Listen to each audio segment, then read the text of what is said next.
Sheldon, I want to start with a single sentence, almost like a thesis statement. If you had to define guerrilla scholar in one sentence, what is it?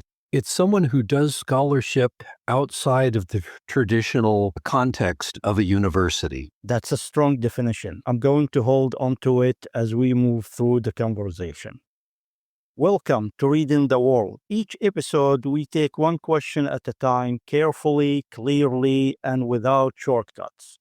Today's question is, what does the guerrilla scholar reveal about knowledge production outside the university? And more specifically, what happens to authority, legitimacy, and expertise when serious intellectual work is pursued beyond formal academic structures? My guest today is Dr. Sheldon Greaves. Dr. Sheldon Greaves is the author of the Guerrilla Scholar's Handbook. He earned a PhD from the University of California at Berkeley while living and working in Silicon Valley during the dot-com boom. Pursuing his doctorate on a shoestring while indulging other interests, he developed a different approach to the life of the mind. Throughout his long and varied career, Sheldon has used the tools of guerrilla scholarship to do interesting intellectual work outside of academia. Sheldon, welcome. Thank you, Ali. It's a pleasure to be here. I'm glad you are here. To set the expectations for listeners, this isn't a how-to episode. It's not a promotional conversation. I want to treat the guerrilla scholar as a figure of knowledge production, a lens that helps us think about what counts as knowledge, who gets to authorize it, and what institutions do to the life of the mind. So let's begin with the problem your term names. When you use the phrase guerrilla scholar, what problem are you naming? And how knowledge is organized or legitimized? Okay, the problem that I'm naming is that we have pretty much surrendered much of the knowledge-making activity to the university campus. And that isn't necessarily bad in and of itself, but it has a couple of problems. First of all, it limits the number of things that we are likely to learn about and areas of knowledge that we can expand. And the other is that the people outside of the university don't get to enjoy the pleasure of learning about new things or investigating or unraveling some historical or literary or scientific mystery. I mean, why should the professors have all the fun? So what Guerrilla Scholar argues is that there are many opportunities to do serious work, intellectual work outside of the university, and it's perhaps incumbent on those of us outside the university to take advantage of that and to enjoy it, because another problem I should have mentioned is that what happens on a university tends to stay on the university. It doesn't usually get out into the public. And that's unfortunate because there's a lot of really interesting stuff out there that I think people would enjoy knowing about. If you had to locate the core issue, is it primarily about access, authority, method, or recognition? I would have to go with access for a couple of reasons, but the main one is that much of the literature that is generated by the university and by professional researchers, once upon a time, anybody could go to a university and access the stuff, even if they weren't necessarily registered at that university or employed by them. That's no longer true. The vast bulk of intellectual academic research now sits behind very expensive paywalls. So, for instance, if I want to read a paper on some particular subject, I can find the paper on Springer Verlag or Sage or one of the other big publishing conglomerates, but I'd probably have to pay somewhere between $30 and $60 just to download a PDF copy. And it's not good for someone doing independent research. So what makes it guerrilla specifically? Is it the constraint, doing serious learning without resources? Is it the relationship to institutions? Or is it a particular method of reading and thinking? It's a little of all of those. Primarily, it is being creative in how you gather your information, how you conduct your research, and who you go to for information, and in some cases, how you publish that research. It can also be defined as how you make resources available for other people. So, for instance, a number of years ago, almost 20 years ago, there was a young couple. They were both undergraduates at Berkeley, and they were history majors. They kind of got together and started living together, and they both had very large collections of books. And they didn't know what to do with all of them because they didn't have room for them. And one thing led to another, and what they ended up doing was taking advantage of a slowdown in the San Francisco commercial real estate market. They secured some warehouse space and they opened up their own public library. And what they have created is a very unique institution. For one thing, when other libraries have things that they don't have room for because they have to make room for something else, very often they can send it to this library, the Prelinger Library, and they can take it and keep it, and it doesn't end up in the landfill. And so their collection is very unique, it's very unusual, and it draws a very unusual clientele. People who are working in areas that don't fall in the usual disciplines, or they tend to cross disciplinary lines. That's an excellent example, I think, of guerrilla scholarship, especially in not just being creative, but also in creating new institutions that didn't exist before and that serve a real need. So the term is not simply describing a person, it's describing a structure. What's possible, what's restricted, and what has to be invented outside institutional comfort. A lot of people hear this and think, oh, self-taught. But you seem to be pointing to something sharper. How is a guerrilla scholar different from simply being self-taught? What does the phrase capture that self-taught misses? Excellent question. Guerrilla scholarship, in this sense, uses the word guerrilla in the sense of unconventional. And yes, you can be a self-taught scholar, a guerrilla scholar. But what I've observed over the years is that true autodidacts, people who have entirely taught themselves, they're extremely rare, and their knowledge tends to be kind of uneven. And the other problem is that whatever they do tends to stay with what they do. It doesn't get out and do anything for the rest of the community. They're often very reluctant to share what they know. In terms of forming your own institutions or forming guerrilla institutions like the library I mentioned, that is one example. But there are others too. You can, for instance, form what is called a salon, where you have a regular gathering. People come, they talk about things, you have guests. Sometimes they're supported by donations or subscribers, and they might even do something like publish a newsletter or something of that sort. Another possibility is to develop learning centers, teaching centers. Back in the late 1960s, there was something in the Bay Area called the Mid-Peninsula Free University, where it was basically just a bunch of young people who got together and started offering free classes on everything you can imagine, from Zen Buddhism to French cooking.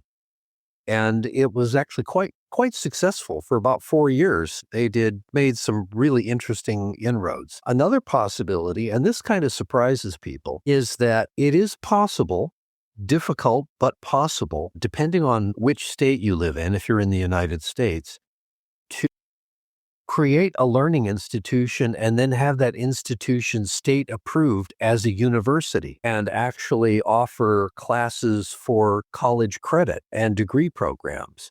Now, this is incredibly ambitious, and I actually went through this process with a university a number of years ago. But if you are careful, if you follow the rules and you keep it small, you don't try to do too much, people are surprised to learn that you can run a perfectly legitimate university out of a spare bedroom. So those are some examples. You did your PhD at Berkeley while living and working in Silicon Valley during the dot-com boom. That's an unusual configuration. Elite academia, corporate time, and a particular cultural economy around knowledge. What did that period teach you about authority, about who is taken seriously and why? That is a really, really good question. And I think probably the best answer to that is that you had the computer revolution just blowing up. When we first arrived, actually, we were one of the things that made my program a little bit more interesting is that while I was doing my PhD at Berkeley, my wife was doing her PhD at Stanford. And so we came to an arrangement where I would work for a year, take a year off school, and she would study. And then the next year she would take work and I would go back to school. So when I wasn't registered at the university, I was working, but I still had to keep up with my studies. I had to keep up with my field. And that is kind of where I developed a lot of this guerrilla scholar research types of things. But I also found that with the computer revolution happening, everybody was questioning the role of this new technology in education. What are we going to do with this? The year I graduated was the first year that the World Wide Web happened. But before that, when we arrived in California, Stanford still had their card catalog. And a few years later, it was gone and replaced by computer terminals. People were using computers in ways that no one had thought of before. And the people who were running the educational institutions were struggling to keep up.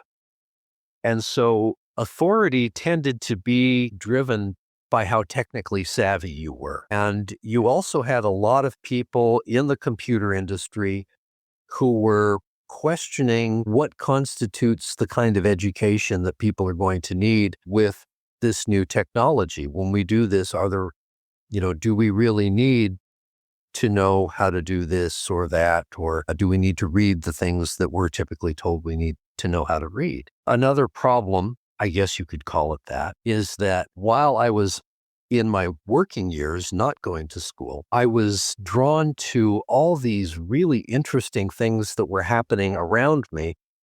For instance, during one year, I found myself participating in a series of seminars on this new field called nanotechnology. My wife and I were active members of the local astronomical society. We did a lot of work with places that involved local wildlife, none of which had anything to do with what I was studying at Berkeley. And what I found was that I didn't like the idea in university life that as you get closer and closer to graduating and you get into your career, you have to pick one lane and stay in it. And I found that very constraining, and I didn't like it because I like to follow my curiosity. And sometimes I stumble onto some things that are really interesting, and sometimes it got me into trouble because I was doing things that I wasn't really prepared to do. But in my book, in fact, I do have a chapter about some of the risks that one takes when you try to do something in a different way, or if you go outside of your lane. I had one professor who actually ended up being forced into early retirement because he wouldn't stay in his lane. He was hired to teach classes on Central Asia and to do research on Uzbek poetry, which he did. But he also ended up doing some really interesting historical work on the history of the Turkish Air Force. And in fact, that's kind of what got him pushed out. It actually ended well for him. He was recognized rather generously by the Turkish government and was invited to attend a gala celebration of their 100th anniversary, which was kind of interesting because he was the only American present for that. So it ended well for him in that sense. Those constraints are a problem, and they're a problem in academia, and I think they choke off a lot of worthwhile projects and research. Now, guerrilla scholarship doesn't have those limits. If you're a chemist and you find yourself interested in geology, go for it. Let's move to legitimacy. When serious intellectual work happens outside universities, what makes it count? Now, this is where it gets interesting because there has long been a bias in academia against scholars who write for the public. That kind of thing, they call it popularizing. It's considered not really as good a scholarship as it could be. But the truth of the matter is, writing for a popular audience is hard. It's not easy at all. You don't get to fall back on jargon and that sort of thing to make your point. You have to strive for greater clarity, and that's not easy. But legitimacy ultimately comes in the same way that it does in any other. Eventually, if something in the public eye becomes sufficiently known and sufficiently read, there comes a point when someone in academia is going to have to respond to it and say, yes, this makes sense, or no, this doesn't make sense, and here's why. And when you get to a point where someone who is an outside scholar, an independent or guerrilla scholar, is drawn into dialogue with their university counterparts, that's when the magic happens. That's when you start to see that kind of legitimacy. One of the problems we're facing now, unfortunately, is that it's easy to acquire the appearance of legitimacy through social media, through fake academic publication sites, that sort of thing. That is a problem. And it has even become a problem in the university. There are a lot of instances where papers have been submitted that have been generated by AI or something, and they contain these hallucinations, these references that don't exist. Academia has kind of been taken down a few notches itself. And I like to think that a partnership, even just an informal partnership between guerrilla scholars and professional scholars, holds a lot of promise for finding our way through this particular phase of intellectual development globally. In the absence of peer review, as we know it in academia, and supervision, like institutions, publication houses, journals, what replaces correction and rigor? Where does feedback come from? Who says this argument is weak, this is strong? Right now, that role is being filled mostly through online forums, which should not be mistaken for the comments section in YouTube, because most of those people have no idea what they're talking about. But there are some more formal settings for people who study mathematics or sociology or cellular biology or astronomy that do offer input from professionals, but also a lot of input from amateurs and guerrilla scholars and just ordinary interested lay people. I think that's a good thing. I think it's also fun to watch a paper drop in one of these forums and then watch it develop as more people comment on it and add to it. And so you don't have something quite like the peer review process that we traditionally think of. But you do end up with a pretty robust discussion that maybe takes a little longer and is probably a bit messier, but it can still deliver solid results. Is there a risk that outside the university becomes its own form of gatekeeping, just with different gatekeepers? Yes, that's always a probability. You see that with certain non-governmental organizations who have perhaps outsized influence in, for instance, areas of environmental science and things of that sort, where they can express their disapproval of something and have a chilling effect on things. The one thing where they don't have a lot of leverage is that typically these organizations don't fund much research. And for that reason, the guerrilla scholar who's usually working on a budget of almost zero anyway, they don't have to worry about having their funding pulled if they do or say something that isn't approved. That's not always true, of course. There are organizations that do fund some significant research, but most of them do not. In earlier episodes, we talked about how knowledge gains authority. Here, What I'm hearing is that legitimacy is not a natural property of knowledge. It's a social process. It's granted, withheld, contested. In this podcast, reading isn't only books. It's a method, attention to language, context, perspective, and power. So, here is a central question. How does a guerrilla scholar read differently? Texts, institutions, or the world? That is a very interesting question. And I think the answer to that is that the guerrilla scholar has an obligation, mainly out of necessity, since they don't usually have access to the usual information sources that are found in a university library. They have to go hunting elsewhere.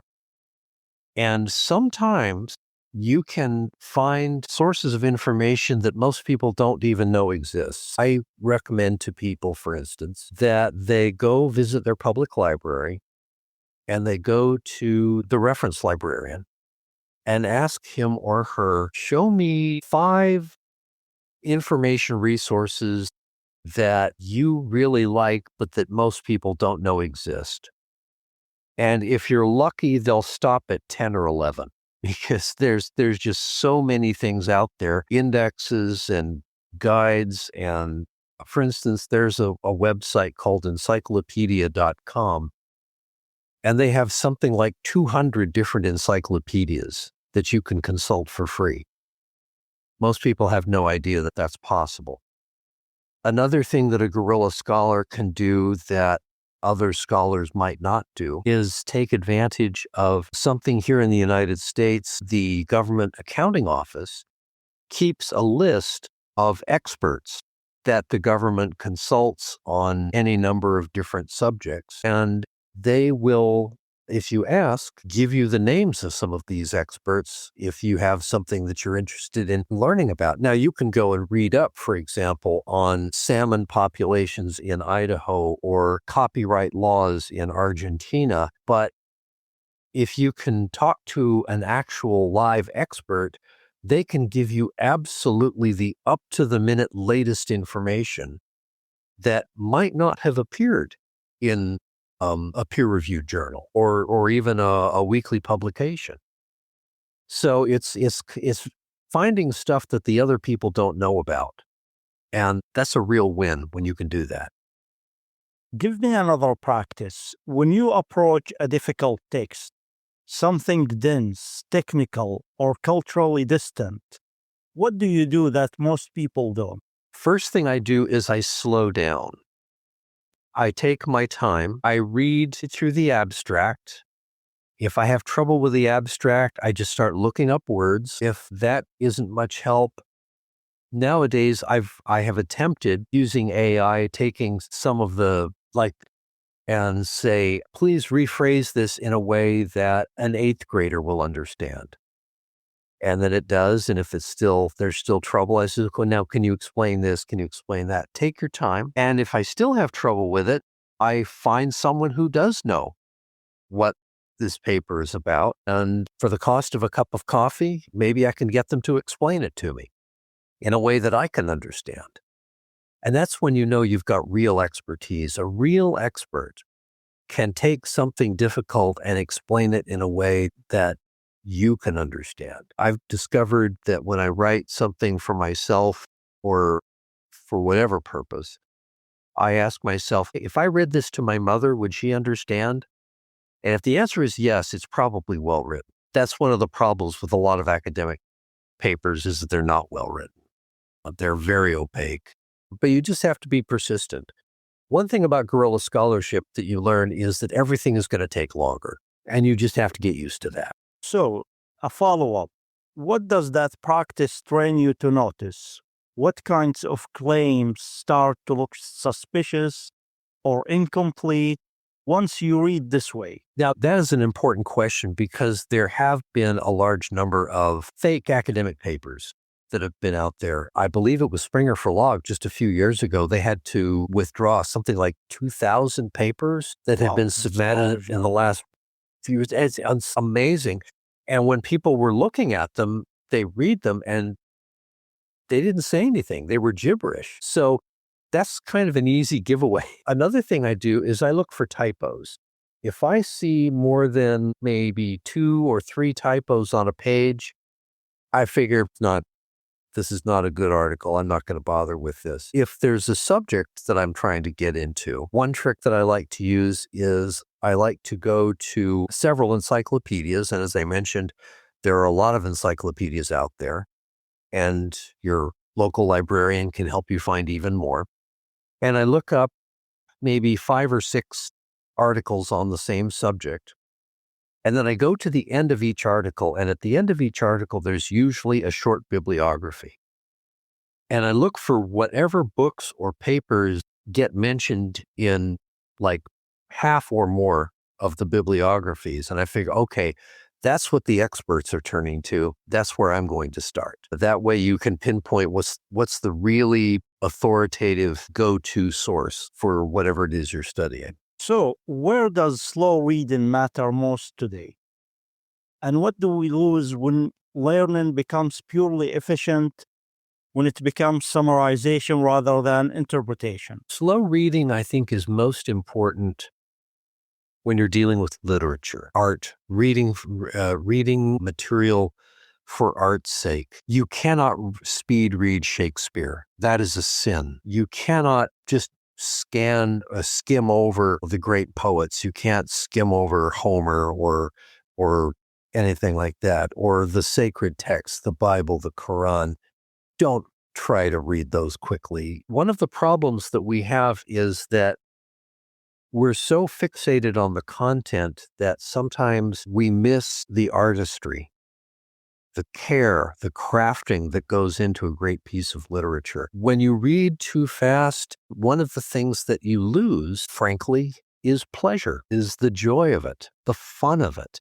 More prosaic scientific work, you can also miss important details that matter, details that might help you understand or might help you spot a flaw in the author's reasoning. It's not a good idea to try to go too fast. And even AI can miss stuff. Actually, AI misses a lot of stuff. So you have to be careful with that too. AI is being promoted as something that can speed up certain kinds of research, and it does to a certain extent.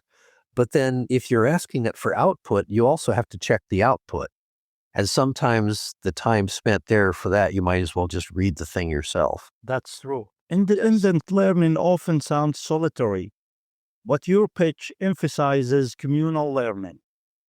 What forms of community make guerrilla scholarship possible, practically and intellectually? Practically, anytime you can get some people together who have active minds and even slightly overlapping interests, you can spend a lot of time just listening and learning a whole lot. For a long time, my field was the ancient Near East. I used to have coffee every week with a gentleman who's a retired professor of civil engineering. Those are pretty far apart, but it turned out that we both had interests that we shared, and we were able to examine those interests through the eyes of each other, and that was a very enriching experience. I also have found that one of the most fun things you can do is to get at least, maybe 5 people with wildly different backgrounds in the same room, and then just start them talking. And I guarantee you that within 10 minutes, you will have learned something new. This is another important thing too. And academia has been aware of this for a long time. And that is that many of the really important discoveries are made kind of right where 2 fields of knowledge meet, kind of on the border between the two. There's this thing in biology, it's called the edge effect. So if you have a forest that borders, say, a grassy field, the life forms that you find right where those two meet, there can be a lot more of them than you would find in just the forest or just the field. Probably the best example of this would be tide pools on the seashore. You have the ocean environment and you have the land environment, but right where those two meet, you have this incredible proliferation of life forms, both animal, plant, and everything in between. Putting fields of knowledge close enough together that they can talk to each other. That's where you can get some really cool insights and maybe even discover something new. So what does a community do that a lone learner cannot? Is it accountability, correction, encouragement, access to archives, shared standards? The answer is yes. Yes to all of them. For my part, I find that encouragement is probably the biggest advantage because you want to have something to share with people, or they may have given you some question that had never occurred to you, and you've spent all week wrestling with it, and now you want to go back and say, look what I found. The source material, that kind of depends. If you happen to have somebody in your group that happens to be a university professor who has access to academic journals and whatnot, you can kind of say, hey, could you get me a copy of, this? The other thing too is I know of groups, for instance, where there's like 3 or 4 people and they get together once a week, and for 2 hours, they just sit in the same room and they just work on whatever it is they're doing. It's their own thing, but they hold each other accountable. You mentioned accountability. So you might have someone who's a mathematician and someone who's a legal scholar and someone else who is a biologist. And at the end of the session, they will say whatever it was they were working on. And they may be the only person in the room who understands what they were working on, but they got something done for 2 hours. And having those other people with them in the same room made that happen. So what infrastructures matter most here? Libraries, archives, public institutions, informal seminars, online networks, mentors. I would put libraries at the top of the list because, as I said before, most people have no idea the resources that you can access through your local library. It's really quite astonishing. After that, it's kind of a toss-up. Some institutions can be very conducive to learning. I know, for instance, that in a nearby town, they have something called the Adult Learning Forum. It's just kind of like a club. They bring speakers in, they give talks, people come and listen. But there are also community learning centers. Many of them are holdovers from the 1970s and the free university movement. And they don't maybe, teach university type things, but they teach a lot of other skills and they get people together and they get them learning. The other thing that I would say too is that there are churches that have very active learning communities. Many churches even have a budget for adult education. And sometimes you can approach a church and say, hey, if you have an adult education program, I have something that your congregation might find interesting. I happen to attend an Episcopal church in Corvallis, and we've had some really interesting and unusual topics. We had someone give something, for instance, once on sleep medicine. There was a recent thing on the problem of disinformation. Of course, they also treat, biblical topics, but also social topics like homelessness and immigration and a lot of these other things that are just part of the daily headlines now. So, and if you don't find an institution, this is another thing that people tend to forget. You can create your own. You just have to find the right people and go for it and be aggressive and look out, because one of the things I have learned throughout all this is that there are so many people out there with interesting backgrounds who've done interesting things, maybe even, like taught at a university, but they got disenchanted with something and left, or they've retired. And many of them are they would enjoy a chance to get back into something. Or maybe there's something that they always wanted to do, but never had the opportunity to. And maybe you can find a way to pair them up with some other people who are into the same thing. It's a very social thing. And I think that's also one of the fun things about it, because you really do get to meet some fascinating people. Can you share one example of an ordinary person doing remarkable intellectual work outside academia? And what made that work possible? What conditions had to exist? There was a gentleman who had just finished getting a degree in economics from a university, and he was trying to find a position, and he wasn't having any luck at it. And one of the things he did to kind of take his mind off the job hunt from time to time was that he would play an online role-playing game called EverQuest.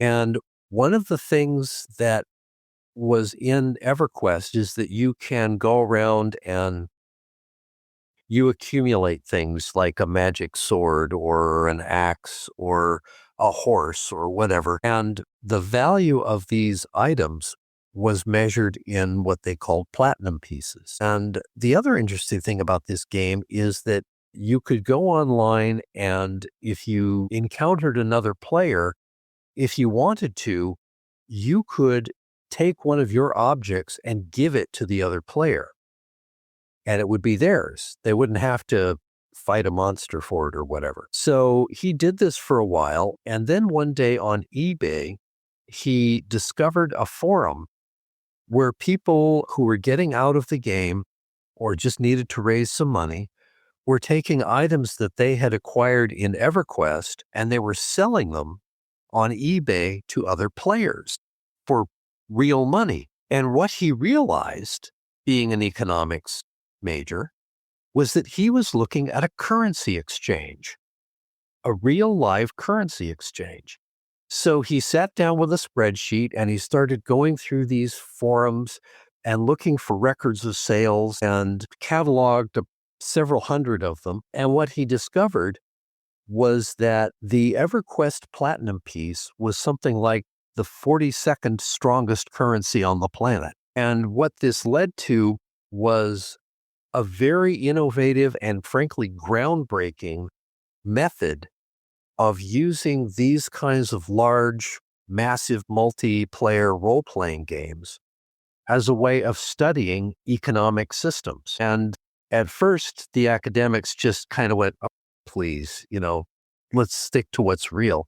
But he was able to demonstrate that there are things about the world of an online game that really aren't any different from what happens in the real world. And you can tweak those environments without crashing an entire economy for real. And so his paper here, his paper that he originally published on this forum for social and economic studies is now, I think, one of the most downloaded papers in the history of that site. In fact, it even has outstripped several papers by Nobel laureates in economics. So he's gone and he's managed to make some really interesting and insightful discoveries about what makes economies and what makes people feel that they're fair and how to bring about the greatest number of benefit for the greatest number of people.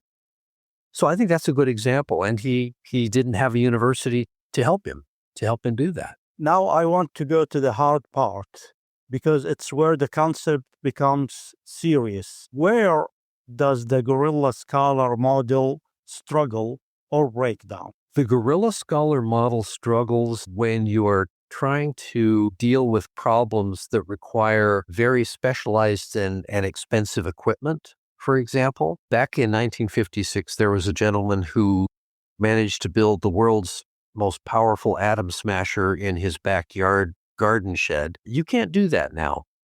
There's no way that you can make, a super collider, in your garage or in your basement that's going to tell you anything that we don't already know. You are going to have problems if you want to, for example, study viruses with something approaching the power of an electron microscope, because even though that's an old technology, they're very expensive and they're bulky and they use a lot of power and they take up a lot of space. That's not likely to happen for a Guerrilla Scholar. Another problem is if you are working with something if you're interested in something that is located very far away, if you want to or you want to study a particular endangered species, but you want to go up close, that might be prohibitive getting there. You might be in an area that is unstable politically, not a good thing to do. Another problem is here in the United States, there were a number of laws passed that restricted the availability of certain technologies and chemical substances on the theory that those things could be used to create chemical or biological or even nuclear agents.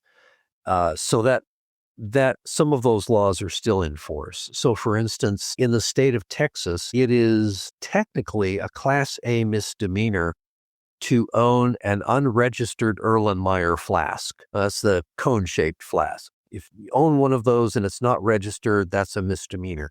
And that law was passed as a way of giving drug enforcement agents an extra tool for breaking up drug labs. Many of those laws are still in force. Usually the barriers are technical or they're political, or it could also be something legal. For instance, if you're doing anything that involves, say, working with human subjects, that could be a problem. You might even be able to do your research and nobody catches on or hears about it and nobody gets hurt. But if you try to publish it without the certification that you adhered to everything having to do with using human subjects, it's not going to go anywhere. No one's going to publish it. So those are the kinds of things that I think can trip up a guerrilla scholar. But that's okay because there's so many other things that can be explored. So what are the real trade-offs? Sustainability, isolation, credibility barriers, lack of mentorship, or new kinds of gatekeeping? You find all of those. You really do kind of have to build your own, network. Whereas if you get hired on a college campus, the network's there for you. It's right there at your fingertips. That is definitely an issue. Mentorship, definitely a problem. Finding someone that can help you. Now, there are plenty of ways that you can look for someone. For instance, you can go on a site like LinkedIn and look for people who are interested in, I don't know, suppose you're interested in the astronomy of variable stars. And go find an astronomer and say, look, I'm looking for a mentor. Can you do something like that? Another thing that you can do is you can approach a professor and say, I would like to learn from you. Could we set up an unpaid internship? And a lot of times a professor will be happy to do that, or even a retired professor. You just write a letter that says, this is my intern, and that's it. You're official. Internships are not heavily regulated, and which has good points and bad points, but it does make it easier for people to create these relationships. I've done it myself, with people who are interested in learning about a particular topic. And I've said, okay, you're my intern. For the next year, we're going to study this, together. How do you avoid romanticizing exclusion? In other words, how do we talk about independent learning without turning precarity into a virtue? That is a really good question.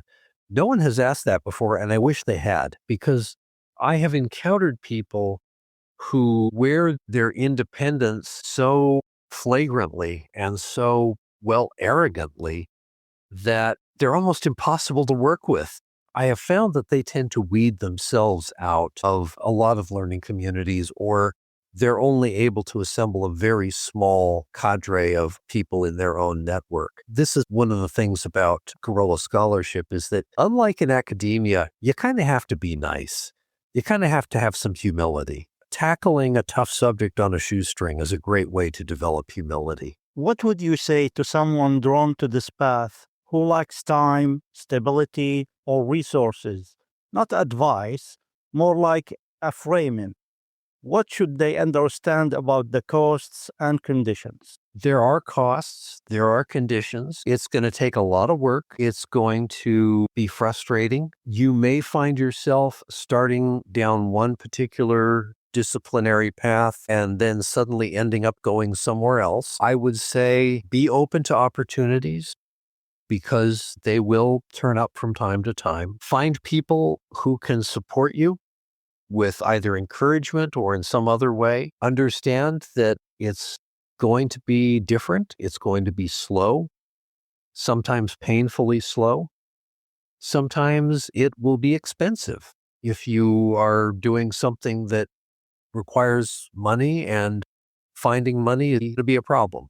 That absolutely is true. Learning is what we as humans were sort of meant to do. It's in our nature, and it is a pleasure to learn. And that, I find, more than compensates for all of the obstacles and the barriers and the frustrations, especially if you treat the obstacles, the barriers, and the frustrations as learning experiences. To close, I want one question that functions like a final lens.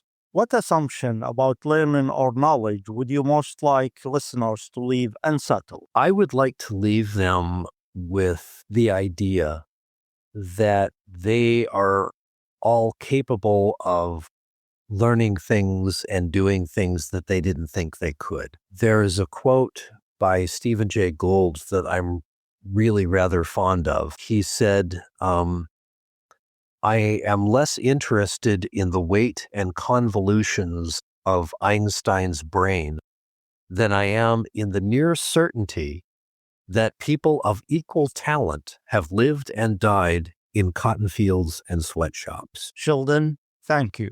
This has been a rich conversation. For listeners who want to continue reading without treating this as a sales pitch, your book is titled The Guerrilla Scholar's Handbook. We will include a link in the show notes. This has been Reading the World, قراءة العالم, one question at a time. If this conversation meant something to you, follow the podcast. And as always, read slowly, listen carefully, and resist the shortcut.